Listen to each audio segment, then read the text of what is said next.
আসসালামু আলাইকুম রহমতুল্লাহি বারাকাতুহু। আমার ভাই এবং বোনেরা, তোমরা কেমন আছো জানি না। আল্লাহর রহমতে তোমরা সকলেই ভালো থেকো। আলহামদুলিল্লাহ, আমরা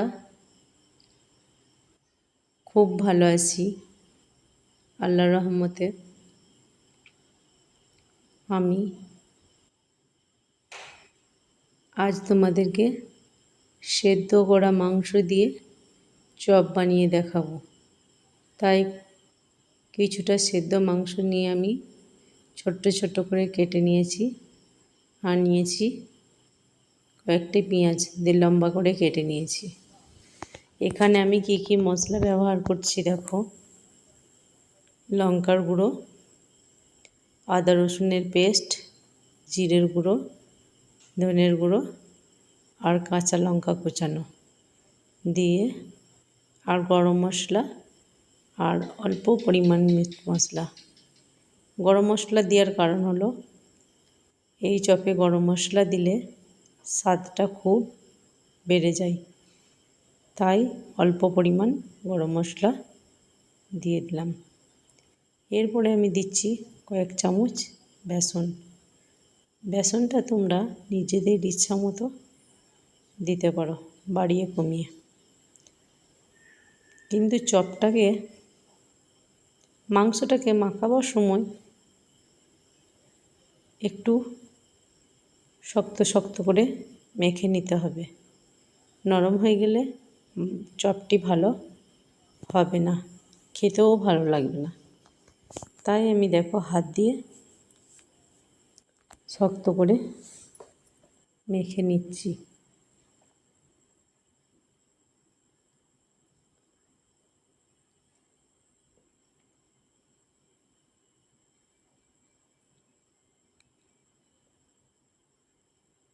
আমার মাখাও হয়ে গেছে। এরপরে আমি অল্প অল্প করে নিয়ে চপের শেপ দিয়ে নেব। তার আগে তোমাদেরকে একটা কথা বলি, তোমরা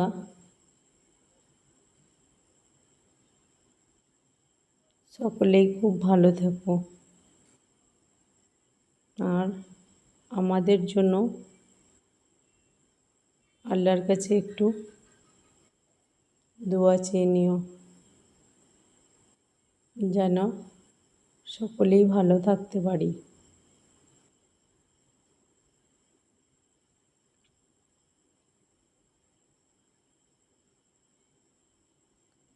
এই চপটা এতটাই ভালো হয়েছে তোমাদেরকে কি বলবো। তাই আমি তোমাদেরকে বলছি, বাড়িতে একবার হলেও বানিয়ে দেখো। আর চপটা বানাতে খুবই সহজ, এত তাড়াতাড়ি হয় যে তোমাদেরকে কি বলবো।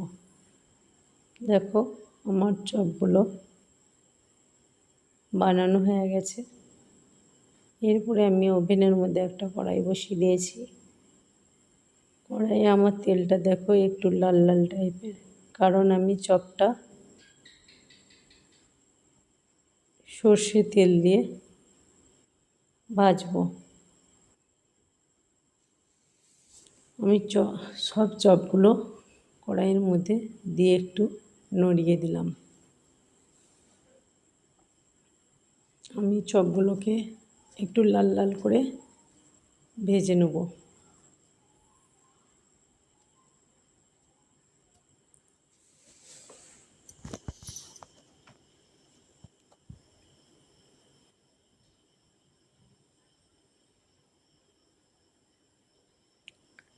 আমি ভালোভাবে ভয়েস করতে পারি না বলে তোমরা মনে করো না যে আমার রান্নাটা ভালো হয় না, কারণ আমি রান্না ভালো করতে পারি, কিন্তু ভয়েসটা ভালো দিতে পারি না। তাই বলছি, আমার নতুন নতুন রেসিপি পেতে আমার চ্যানেলটি সাবস্ক্রাইব এবং লাইক করে দিও। আর আমার চপটি কেমন লাগলো তোমাদের কমেন্ট করে জানিও।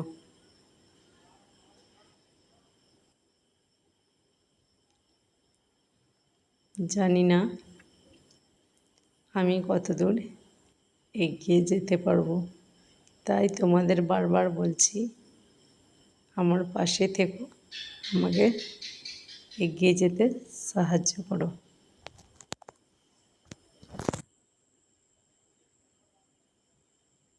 দেখো আমার চপগুলো কত সুন্দর কালার এসেছে।